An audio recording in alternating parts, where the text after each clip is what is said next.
Halo semua, selamat datang di Ngoling, Ngobrol Lingkungan bersama saya Sylvia Katarina Sianturi, mahasiswi aktif Teknik Lingkungan Universitas Riau angkatan 2022.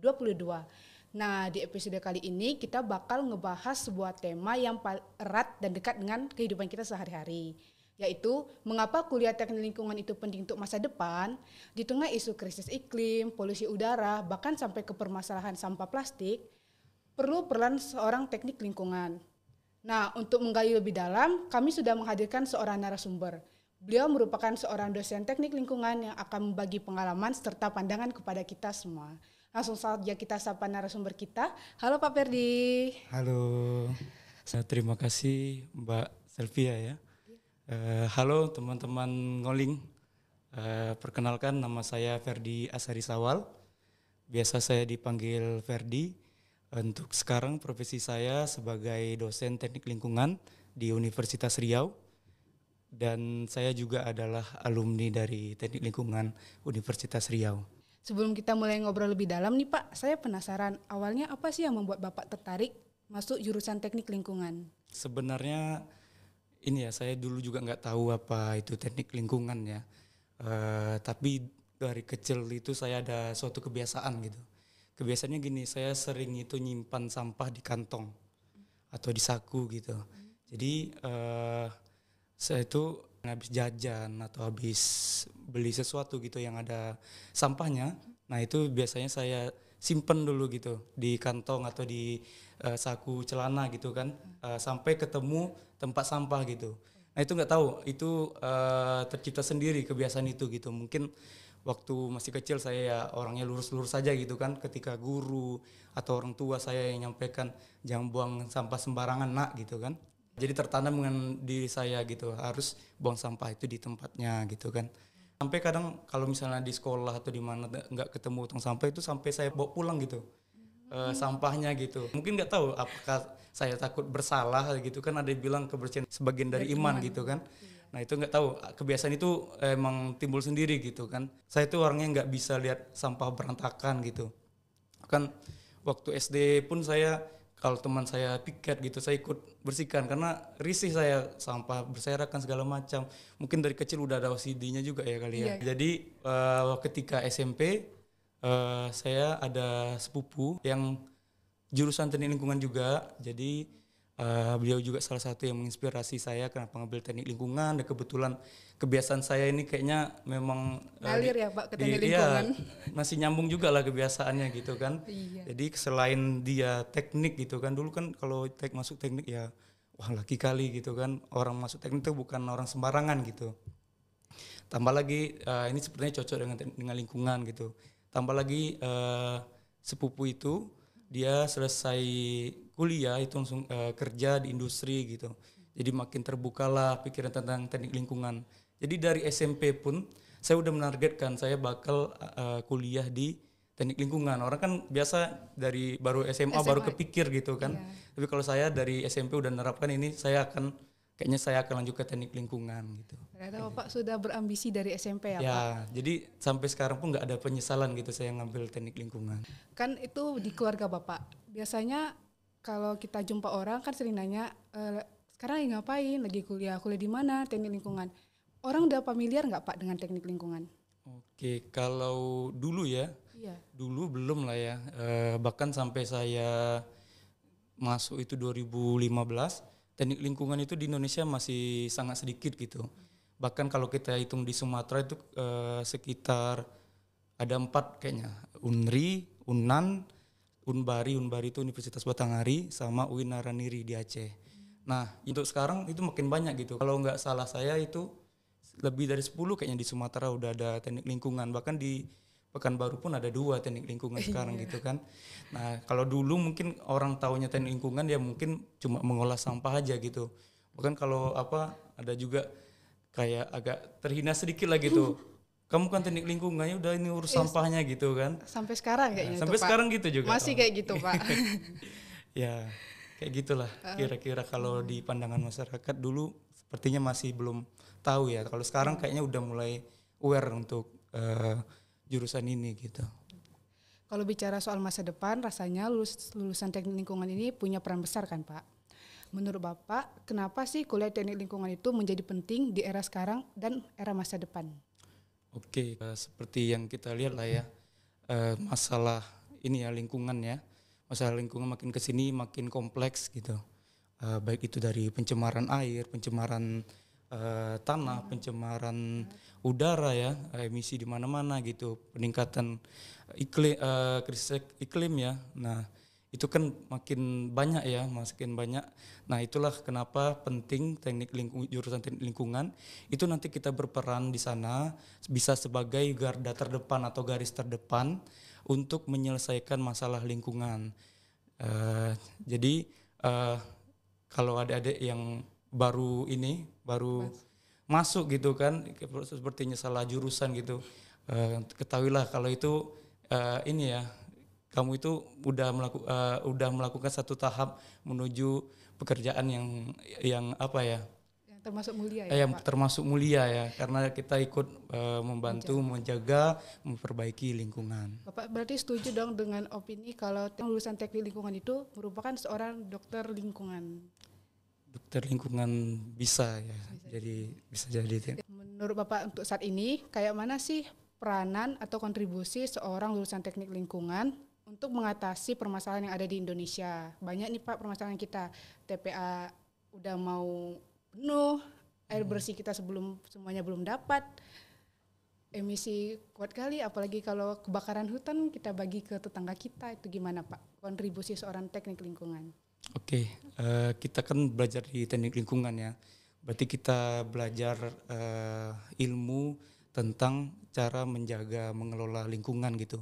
Jadi kita secara tidak langsung kita punya basicnya, basic pengetahuan yang teknis gitu.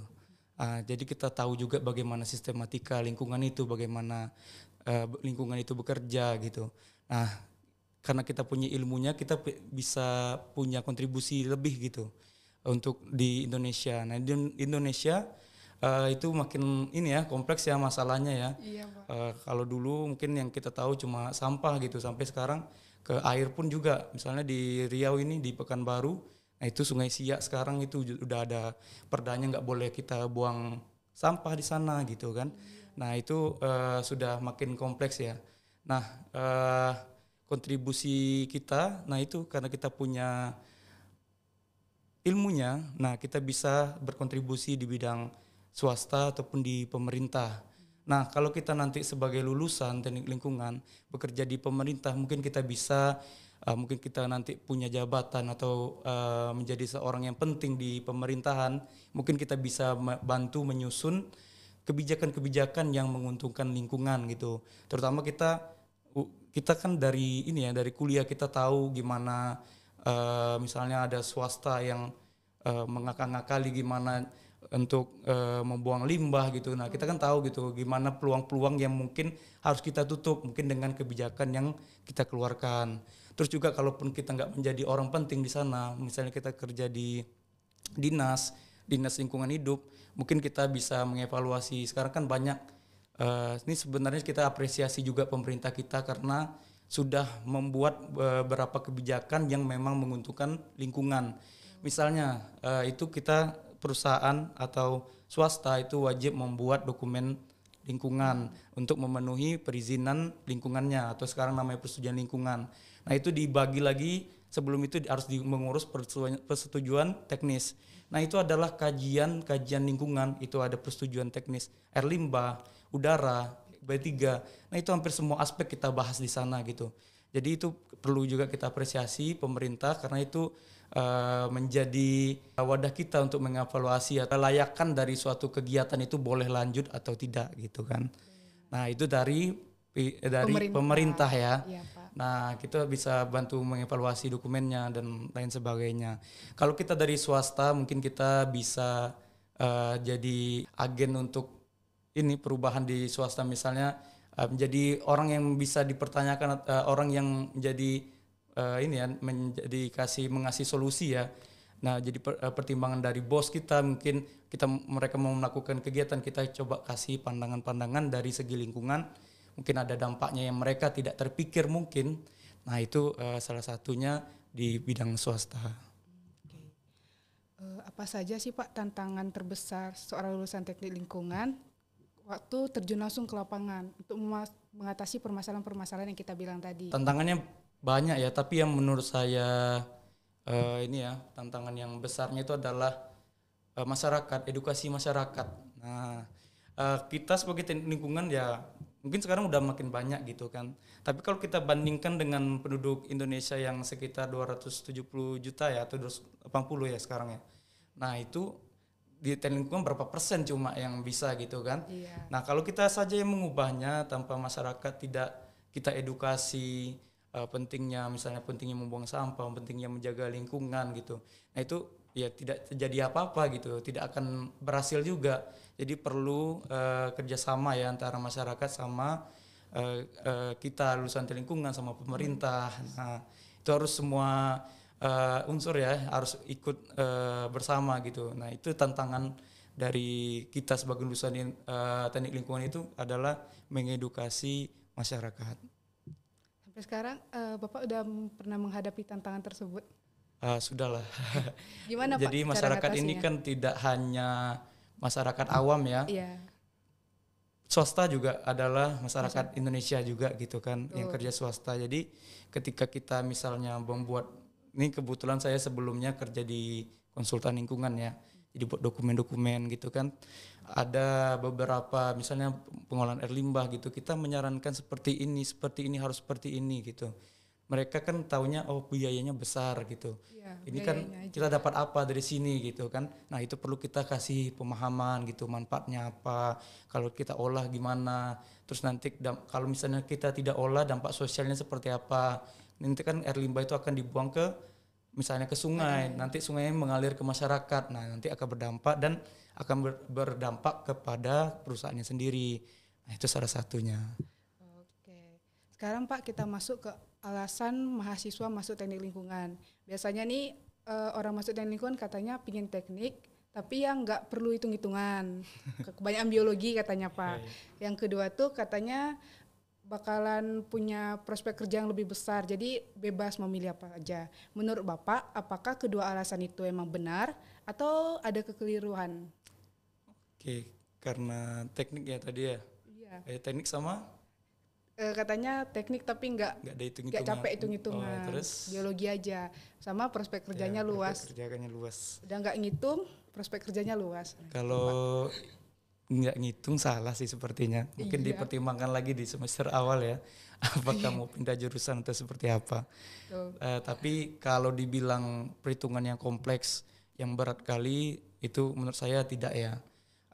Tergantung orangnya gitu. Kalau menurut saya pribadi, di teknik lingkungan untuk perhitungan atau apa, itu sederhana saja gitu. Cuma pemahamannya aja kita mau ngarahkannya kemana. Terus kalau prospek kerjanya ya memang sekarang ini ya makin terbuka luas ya Iya Pak. prospek kerja lingkungan, tambah lagi Indonesia itu termasuk salah satu negara yang ikut berpartisipasi dalam SDGs. SDGs itu adalah Sustainable Development Goals ya. Nah, itu kayak pembangunan berkelanjutan gitu. Ada beberapa poin yang memang ada 4 poin kalau nggak saya salah. Itu mengenai tentang lingkungan, misalnya air bersih, sanitasi, kota dan ini berkelanjutan ya dan lainnya ya. Kota berkelanjutan. Pembangunan kota yang berkelanjutan dan lain sebagainya. Nah, ini berarti kan Indonesia punya ini ya, punya inisiasi untuk masukkan isu lingkungan ini di setiap sektor kegiatannya gitu. Jadi ada keterlibatan lingkungan dan ini jadi peluang yang bagus untuk lulusan teknik lingkungan. Jadi untuk lulusan kita itu peluang untuk kerjanya lebih besar gitu. Pak, bicara soal peluang, berarti di peluang ini banyak pilihan kan Pak? Apa aja sih bidang yang bisa kita masukin Pak?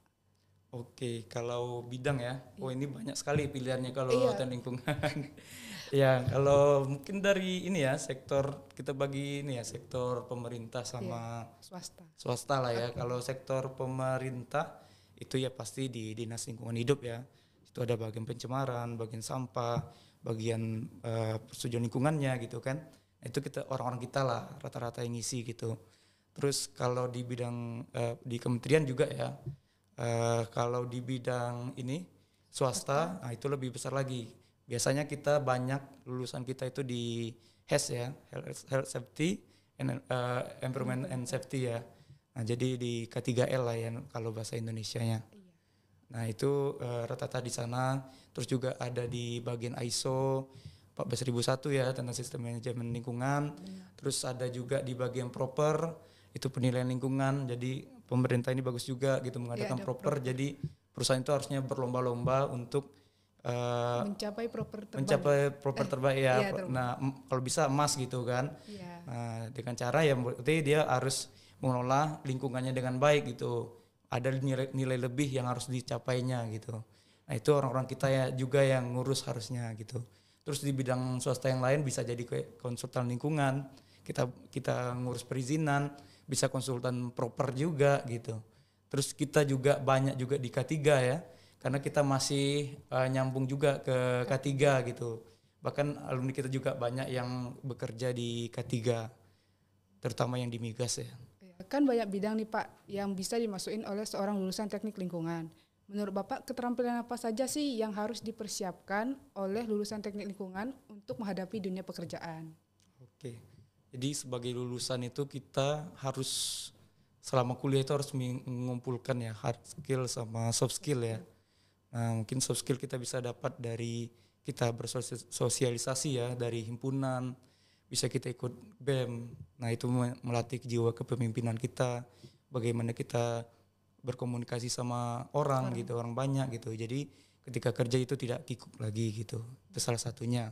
Terus kalau misalnya hard skill mungkin ya dari bidang kita ya. Bisa kalau setidaknya itu kita harus bisa menguasai pembuatan peta ya, minimal dasarnya gitu kan. Terus harus juga AutoCAD gitu. Terus kalau bidang yang lainnya mungkin kita bisa ikut ini ya, kita harus menguasai, kita kan ada tugas-tugas besar gitu.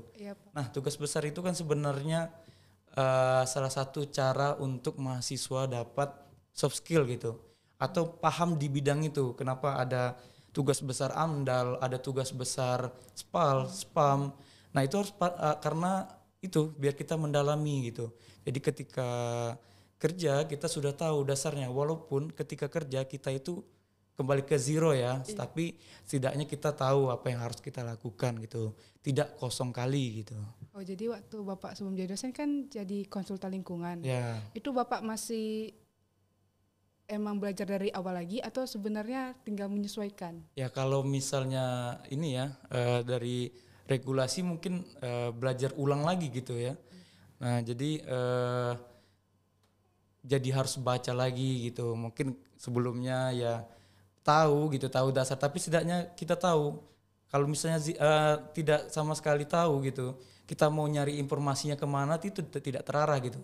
Saya mungkin peraturannya nggak update gitu waktu itu karena saya bukan di bidang itu waktu itu. Tiba-tiba kerja di sana, berarti saya harus update peraturannya. Terus saya harus baca lagi yang sebelum-sebelumnya, mungkin TB-TB-nya saya buka lagi gitu. Jadi kalau bisa tugas besar segala sama materi-materi itu disimpan lah. Karena itu sangat berguna ya kalau kita kerja nanti sesuai dengan bidang kita. Pak, dengan banyaknya permasalahan lingkungan, pasti kita butuh inovasi. Ya. Di keadaan yang sekarang, inovasi apa sih yang paling menjanjikan dari bidang teknik lingkungan? Sebenarnya banyak ya, tapi saya ada yang menarik itu adalah RDF. Pernah lihat RDF?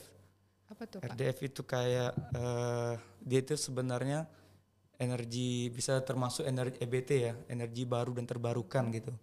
Jadi RDF ini dibuat dari sampah yang dipadatkan. Jadi campuran-campuran sampah, bisa sampah organik yang ini tapi dilakukan pengeringan dulu gitu. Lalu ada sampah plastik dan segala macamnya. Jadi dibuat seperti agak pelet ya, agak besar sedikit lah ya. Mirip-mirip pelet juga lah. Nah, jadi dipadatkan, nah itu bisa jadi bahan bakar pengganti batu bara. Nah, bahan bakar ini jadi waste to energy ya. Nah, untuk pengolahan sampah, dan itu udah ada yang menerapkan di Indonesia di Bantar Gerbang enggak salah ya. Bantar Gerbang itu ada PLTSA, pembangkit listrik tenaga sampah ya. Nah, itu dia udah coba menerapkan itu. Mungkin masih butuh perbaikan lagi ya. mungkin dari kualitasnya. Karena kita buat RDF ini, berarti kita harus dapat campuran yang tepat gitu ya. Iya. Nah, tantangannya RDF ini ya karena dia campuran ya, nah kita harus mengujinya dulu. Kita harus dapat nilai kalori yang pas berapa gitu kan, uji kalori segala macam dulu gitu. Nah, jadi prosesnya panjang, tapi ini menurut saya karena penduduk Indonesia banyak dan pasti menghasilkan sampah gitu. Nah, ini adalah peluang sebenarnya bagi Indonesia untuk membuat PLTSA. Kalau menurut saya seperti itu. Berarti mirip dengan ini ya Pak, briket. Biasanya orang dari limbah tempurung kayak gitu. Nah, briket Atau beda? ya kalau briket biasanya jarang campuran ya. Nah, kalau ini memang sampah ini ya. Kalau briket kadang dari tempurung, Iya. dari biomasa lainnya. Dan kalau RDF ini dia kayak pengeringan aja gitu. Nanti pas ini pembakaran. Kalau itu di pembakaran ya, kalau briket ya iya, dibakar jadi dulu. hitam ya. Kalau ini dia enggak hitam gitu. Oh, berarti Jadi emang sampah kayak pelet dipadatin gitu doang. dia, dipadatin. Jadi sampahnya itu dikeringkan dulu. Nah, nanti ada perlakuan lainnya sampai dia nanti dipadatkan jadi seperti bentuk pelet. Oke. Pembahasan kita hampir berakhir Pak, tapi sebelum berakhir saya mau bertanya satu pertanyaan. Oke. Apa pesan Bapak untuk adik-adik calon mahasiswa yang masih ragu nih untuk masuk teknik lingkungan? Ya kalau pilihan itu ya tergantung orang ya. Cuma Iya, Pak. kalau rasanya pingin ke teknik lingkungan ya yakinkanlah kalau pekerjaan yang akan kamu lakukan itu adalah pekerjaan yang mulia dan ya mudah-mudahan dengan niat yang baik ya itu jadi amal jariah karena kita di sini bertugas itu untuk menjaga lingkungan dan memperbaiki lingkungan. Ya, jadi kembali lagi perbaiki niatnya sebelum masuk gitu. Kalau misalnya ya cuma untuk kerja aja, mungkin di jurusan lain bisa lebih Bisa bagus kerja, gitu. Bisa kerja juga gitu kan, atau ke teknik yang lain gitu. Nah kalau di lingkungan atur dulu kita mau kemana dulu nih, tujuan kita apa gitu, mau jadi cuma untuk bisnis kah atau apa gitu, atau memang dari ini kita pingin ada keresahan mungkin tentang lingkungan gitu. Nah mungkin diperbaiki niatnya lah gitu. Itu menurut saya. Terima kasih Bapak atas pandangan dan pengalamannya pada hari ini. Semoga obrolan kita ini bisa membuka wawasan teman-teman di luar sana bahwa teknik lingkungan ini bukan sekedar pilihan studi, tetapi suatu bidang yang berdampak besar bagi masyarakat dan lingkungan. Nah, untuk teman-teman semua yang ragu masuk teknik lingkungan, jadi nggak perlu ragu lagi ya setelah mendengar penjelasan dari Pak Ferdi. Jaga lingkungan, jaga masa depan. Yuk masuk teknik lingkungan. Saya Sylvia Katarina Syanturi, pamit undur diri. Sampai jumpa di podcast berikutnya. Bye-bye.